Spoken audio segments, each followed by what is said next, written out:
This comment is referring to the Animorph series, and I gotta talk about them for a little bit. Assuming you're a millennial, which maybe I shouldn't, this is TikTok and I'm old, but if you're a millennial, you probably recognize Animorphs as being the books with the crazy covers on them of people changing into animals. But there's so much more to them than that. A few years ago, I reread the series as an adult and was shocked at the depth and, frankly, maturity of this series. Don't get me wrong, there's plenty of like kids stuff, like broccoli is actually from outer space. Let's turn into animals and terrorize a local car dealership who's treating animals badly. But then there's also stuff like, what is morality in a war?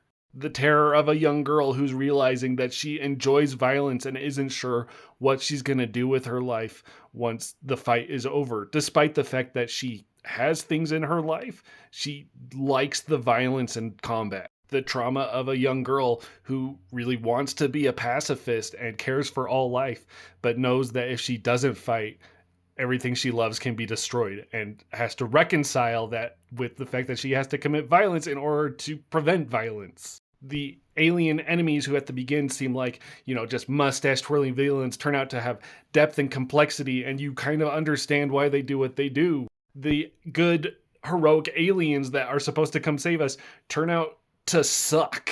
One of the kids gets stuck in the body of a hawk and then has to deal with these grappling feelings of, am I human or am I an animal? And in the third book, that gets so bad that he attempts to take his own life. There was a robot who was programmed to be a pacifist, and wanting to help in the fight, finds a way to reprogram himself, immediately destroys like 30 some odd people and aliens, and then has to recognize that he will have to live with that forever because his memory is infallible and his robot body is pretty much immortal. I read these when I was 8 years old, y'all. Again, it doesn't perfectly hold up, but I have been shocked at how deep these books get for being what seems like just a fun, lighthearted children's series. So yeah, I'd recommend giving them a shot if you can. There is a series of graphic novels coming out. We're up to like the sixth book. They're also you can get them on audiobook, potentially through your local library. Always a plug for local libraries. And also the PDFs slash ebooks are relatively easy to find online, and the author has given her blessing on that. Whether or not the publisher does, I no comment.